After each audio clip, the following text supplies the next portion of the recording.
Good morning all of you.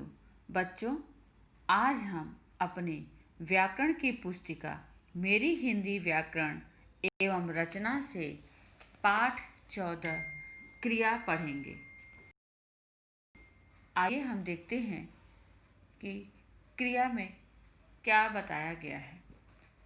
बच्चों, जैसा कि आप जानते हैं, किसी कार्य के करने या होने का बोध कराने वाले शब्दों को हम क्रिया कहते हैं। आप इस चित्र के माध्यम से देख सकते हैं बच्चों कि एक चित्र में मुकेश दौड़ रहा है, दूसरे में यह कमल है, तीसरे में नीलिमा पत्र लिखती है। बच्चों, उपयुक्त वाक्यों में दौड़ रहा है, लिखती है, में किसी न किसी काम के हो रहा है, अतः ये सब क्रियाएं हैं। क्रिया स्वयं भी होती है, जैसे हवा चल रही है। तो बच्चों, जिन पदों में किसी कार्य के होने, करने या किसी स्थिति का बोध हो, उसे हम क्रिया कहते हैं। बच्चों, आप देखिए, धातु किसे कहते हैं बच्चों? क्रिया के मूल रूप को हम धातु कहते हैं। यह अंश क्रिया के विभिन्न रूपों में समान रूप से पाया जाता है, जैसे बच्चों पढ़, लिख, जा, खाना, बैठ आदि। तो बच्चों देखो, क्रिया का सामान्य रूप बनाने के लिए धातु में ना प्रत्यय जोड़ा जाता है। धातु प्लस ना जाता है। जैसे बच्चों, लिख प्लस ना क्या बन जाता है सामान्य रूप? लिखना। चल प्लस ना चलना, हंस प्लस ना हंसना, देख प्लस ना देखना, आ प्लस ना आना, खा प्लस ना खाना। तो बच्चों, इसी प्रकार धातु में ना, ने, ता, ते आदि शब्दांश लगाकर हम अनेक रूपों की रचना कर सकते हैं। बच्चों, अब देखते हैं हम क्रिया के कितने भेद होते हैं। बच्चों, क्रिया के दो भेद होते हैं। पहला है कर्म के आधार पर, दूसरा है संरचना के आधार पर।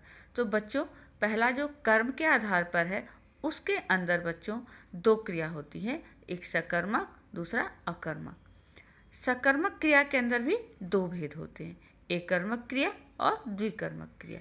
उसी प्रकार संरचना के आधार पर बच्चों प्रेरणात्मक क्रिया, संयुक्त क्रिया, कृदंत क्रिया, प्रथम प्रेरणात्मक क्रिया, द्वितीय प्रेरणात्मक क्रिया और नामिक, ये इसके अंदर आते हैं।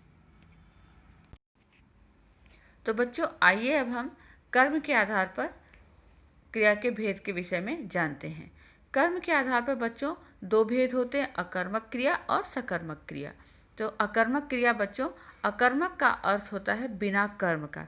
जिस क्रिया के साथ कर्म का प्रयोग ना हो, उसे हम अकर्मक क्रिया कहते हैं। जैसे बच्चों, शीला रोती है, आकाश सो रहा है, फल खट्टा है। अब देखिए बच्चों, अकर्मक क्रिया की पहचान हम किस प्रकार करते हैं। यदि क्रिया के साथ क्या, किसे, किसको प्रश्न करने पर कोई उत्तर नहीं मिले, तो वह अकर्मक क्रिया कहलाती है। अब इसके कुछ उदाहरण देखिए बच्चों।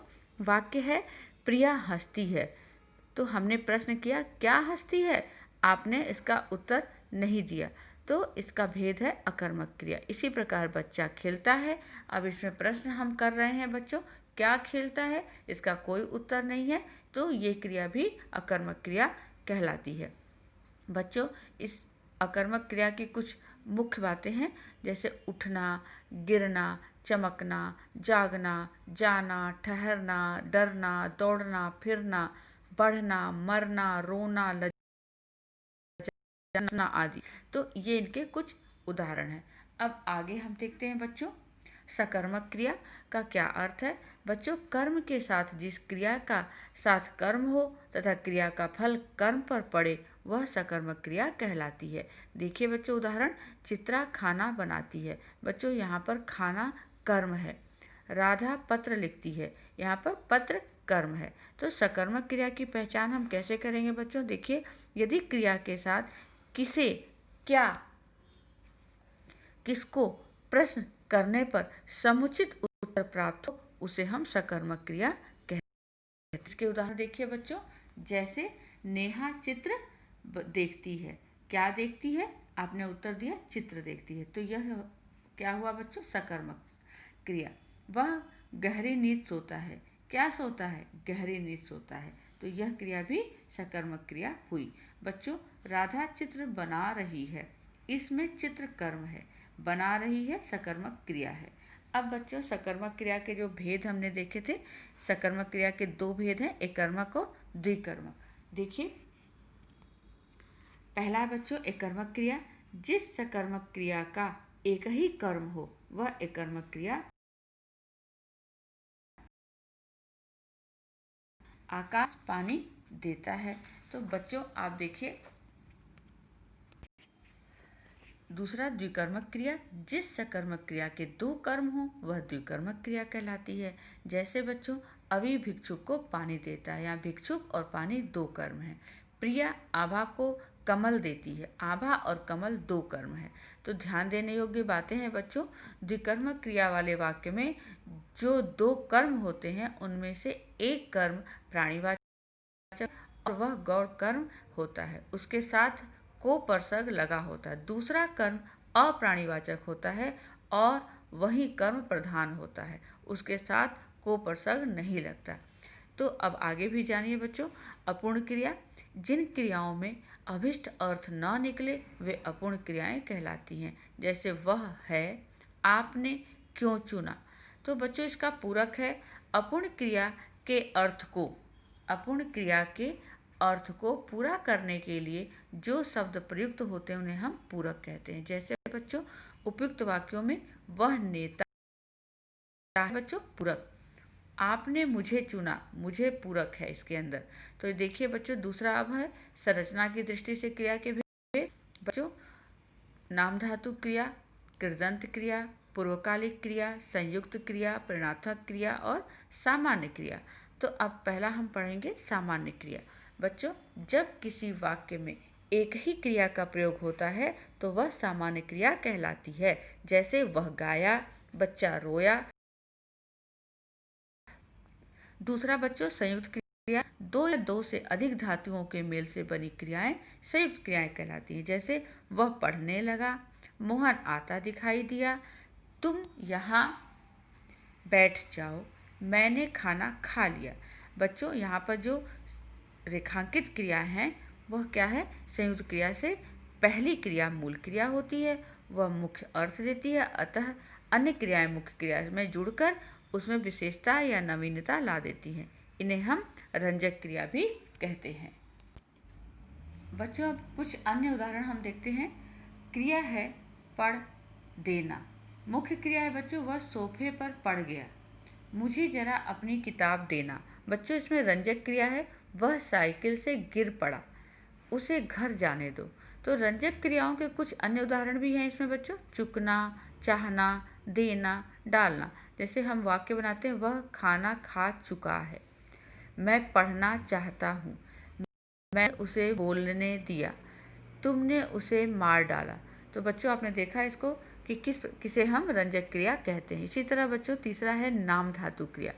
जो क्रियाएं संज्ञा, सर्वनाम और विशेषण आदि से बनती हैं उन्हें हम नाम धातु क्रिया कहते हैं। जैसे बच्चों बात से बतियाना, शर्म से शर्माना। तो अब आप देखिए अन्य उदाहरण देखते हैं बच्चों। बात का बतियाना, लाज का लजाना, चक्कर का चकराना और बादल का बदलना, ठग का ठगना। तो बच्चों सर्वनाम शब्दों से नाम धातु क्रिया बनती है, अपना से अपनाना। इसी प्रकार विशेषण शब्दों से भी नाम धातु क्रिया बनती है, गरम से गरमाना, दोहर से दोहराना, साठ से सठियाना, नरम से नरमाना। और भी अनुकरण वाची शब्दों से भी नाम धातु क्रिया बनती है बच्चों। जैसे हिन हिन से हिन हिनाना, खटखट से खटखटाना, टिमटिम से टिमटिमाना, थर थर से थरथराना। बच्चों, अब आप प्रेरणार्थक क्रिया के बारे में जानते हैं। जिस क्रिया को कर्ता स्वयं न करके किसी अन्य को प्रेरणा देकर करवाता है उसे हम प्रेरणार्थक क्रिया कहते हैं। नौकर से कमरा साफ करवाता है। इस वाक्य में स्वयं कमरा साफ नहीं करता बल्कि नौकर को प्रेरित करके कमरा साफ करवाता है। प्रेरणार्थक क्रिया के दो रूप होते हैं बच्चों। पहला प्रथम प्रेरणार्थक क्रिया, दूसरा है द्वितीय प्रेरणार्थक क्रिया। तो देखिए, पहला प्रथम में प्रिया बच्चों को पढ़ाती है। और द्वितीय में बच्चों, प्रिया बच्चों से पुस्तक पढ़वाती है। तो अब आप और दो रूप होते हैं, जैसे पढ़ना, पढ़ाना, पढ़वाना, धोना, धुलाना, धुलवाना, पीना, पिलाना और पिलवाना। तो पूर्ण रूप से प्रणर्थक क्रिया दूसरा रूप ही माना जाता है। अब अगला है बच्चों पूर्वकालिक क्रिया। मुख्य क्रिया से पूर्व होने वाली दूसरी क्रिया पूर्वकालिक क्रिया कहलाती है। जैसे वह नहाकर पढ़ेगा, रमेश खाकर सोएगा। तो बच्चों इसमें मूल धातु में कर लगाया गया है। दूसरा है बच्चों कृदंत क्रिया।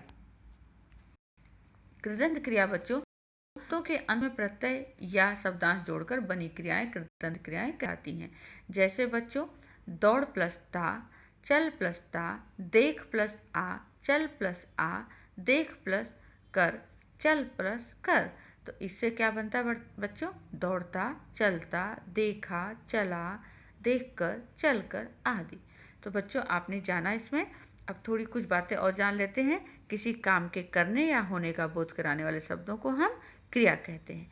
कर्म के आधार पर क्रिया के दो भेद होते हैं, अकर्मक क्रिया और सकर्मक क्रिया। संरचना की दृष्टि से क्रिया के भेद बच्चों सामान्य क्रिया, संयुक्त क्रिया, नाम धातु क्रिया, प्रेरणार्थक क्रिया, पूर्वकालिक क्रिया और कृदंत क्रिया। तो बच्चों ये आपने जाना और इसके बारे में समझा। अब इसके आगे हम लोग दूसरे वीडियो में अभ्यास कार्य करेंगे।